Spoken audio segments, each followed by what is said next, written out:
I'm back in Toronto. It's been quite a few months. We're going to be doing something quite interesting. We're going to be ending up on the Toronto Islands later.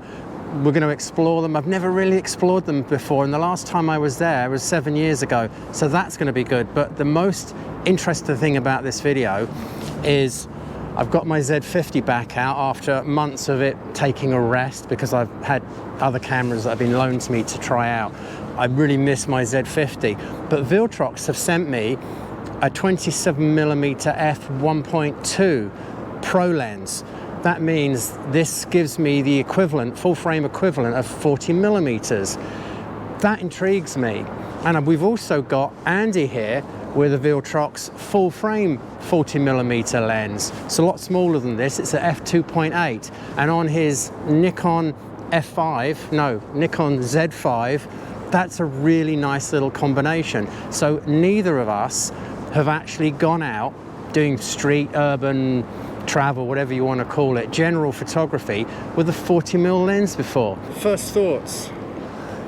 It's a very small lens. It fits on here really well. It'll take some getting used to between a 35 and a 50. See if it actually fits in there. But when you look through it, it's an interesting perspective. Usually I prefer to have a 35mm lens on my camera. That's pretty much good for everything for me. And if I want to isolate the subject, I'll take a 50 or an 85mm. So a 40mm, that's kind of a compromise, right? It's a compromise between a 35mm and a 50mm. The 35mm I've always called a storytelling lens. It allows you to create environmental portraits, show context, perfect for travel and urban photography. And a 50mm is a little bit more of an intimate lens. You can isolate your subject and shoot portraits. So those two lenses are a great duo. This 40mm focal length to replace both of those? Nah, I'm not so sure. Let's find out. So Andy is not only trying a 40mm prime for the first time, he's actually shooting in black and white. He usually shoots color, and we've got contrast, shapes, perfect for black and white today. So he's switched his EVF over to monochrome, which really helps you if you want to do black and white. It sort of teaches you, well, it shows you literally the image in black and white, but it teaches you to start looking for tones and shades rather than color, which is distracting. I have no idea why there is an elephant in downtown Toronto, but this is a cool shot because we've got that little baby elephant behind, I guess, the mother elephant. So let's try this f1.2 depth of field and see how that works.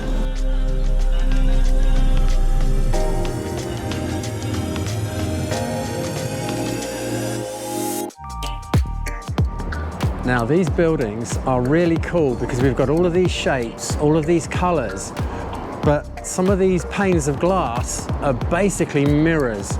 So you can see people walking in the street, and if I get my timing right and I can frame up something, I'll be able to get an abstract shot with people walking with long shadows. I don't know whether the 40mm lens is going to be long enough to pick that up. Let's take a look. I think that works.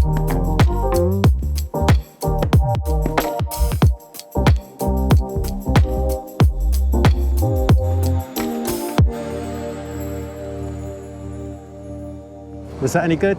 You saw it before I did.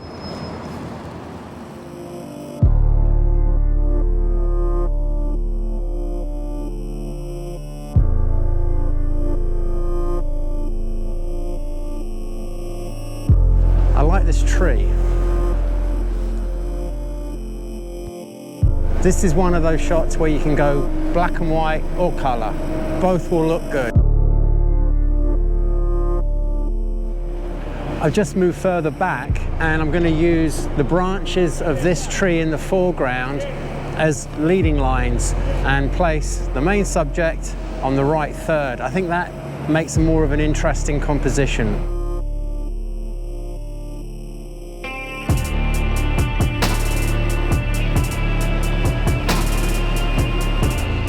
These trees look absolutely stunning behind these black buildings. Now we've got these statues of cows in the shot. I guess we're going to have to work with them as well. That's not bad though. Now this is not a bad angle, but that cow in the background is bugging me. I don't like things overlapping. So if I come over here and wear holes in my jeans, doing so, that might actually work.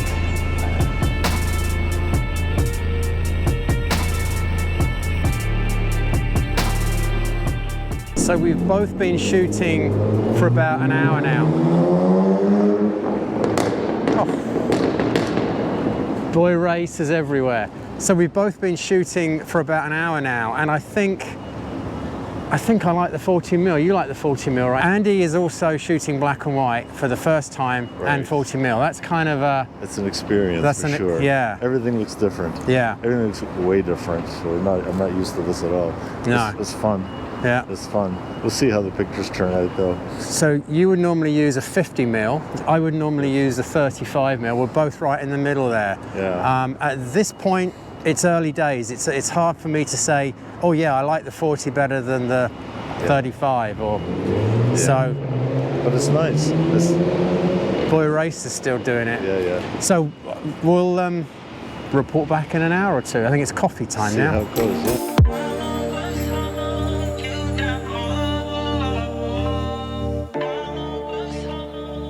We went to grab a coffee and I saw this man working on his begging signs. And then as we headed towards the ferry, I found another guy with a sign asking for money. We see too much of this in the city. It's actually very sad.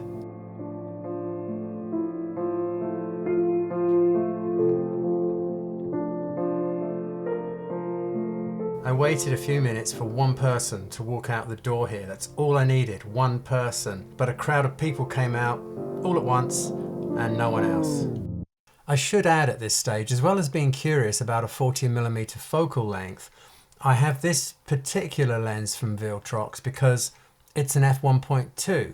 Crop sensor cameras like this Nikon Z50, they can't handle the low light like a full frame can. You can't shoot at such high ISOs with this as you can with a full frame. And I need to shoot at high ISOs when I'm shooting in low light. Pixels in a crop sensor camera are obviously smaller than full frame pixels, so they don't gather as much light. So low light performance isn't as good, dynamic range isn't as good, color depth isn't as good, and high ISO noise levels. This isn't an issue with most types of photography, including street and travel, but shooting inside or at night, big disadvantage. So having a very, very fast lens like an f1.2 here is going to help solve that problem. I can shoot at lower ISOs and keep my noise levels under control. From my tests so far, this is proving to be the perfect lens for a Z50 or a ZFC. I've been shooting in very low light conditions like restaurants and in the streets at night time, and the results are really impressive. Right, back to the outing. So we jumped on a ferry, went to Toronto Islands, and from here on in it's color photography. So if you were here for the black and white, it's kind of over now, I'm sorry, but you might like the color stuff too, so stick around.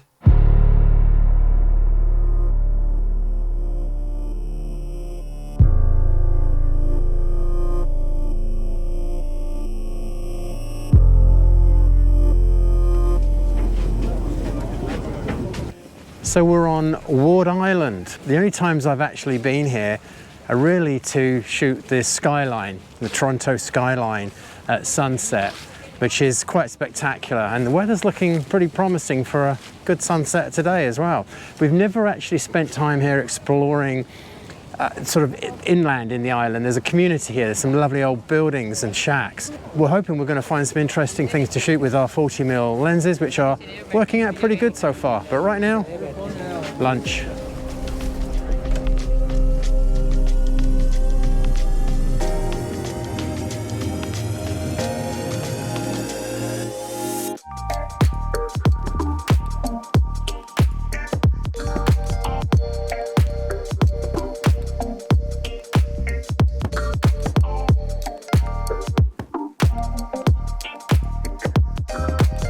The community here is just fantastic. These buildings, are just beautiful, and I love the fact that we're on an island. There are no roads, there are no cars, so all the little streets are basically pavements for walking on. A lot of people that live here are artists, and they all have these little boxes in the front of their property that gives you a clue as to what they do. There was a photographer back there. We've got an artist here, a painter. There was a printmaker I saw earlier. This is really interesting.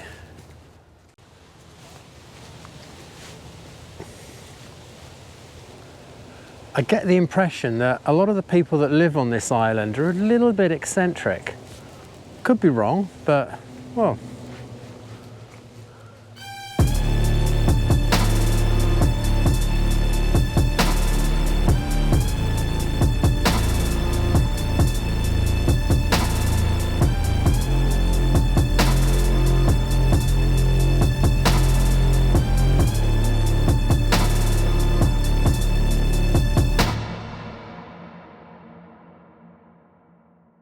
Both Andy and I agree that a 40mm prime is a very, very useful lens. It's a great focal length. Is it a compromised lens?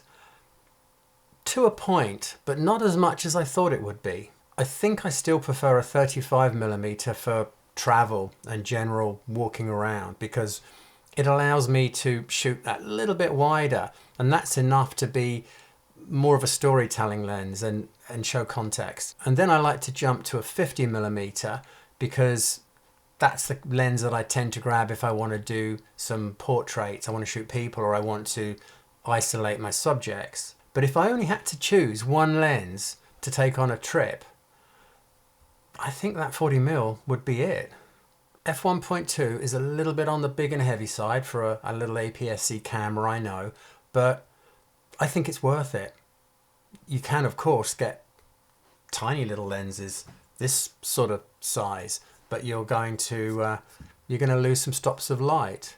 For full frame, that's not a problem, but for APS-C, I'd rather have a faster lens and a bit of extra weight, to be honest. If you're interested in the full frame lens that Andy was using, this little guy, well, I took it out and did some landscape photography, and click on that video there and find out how it went. Thanks for watching, and see you next time.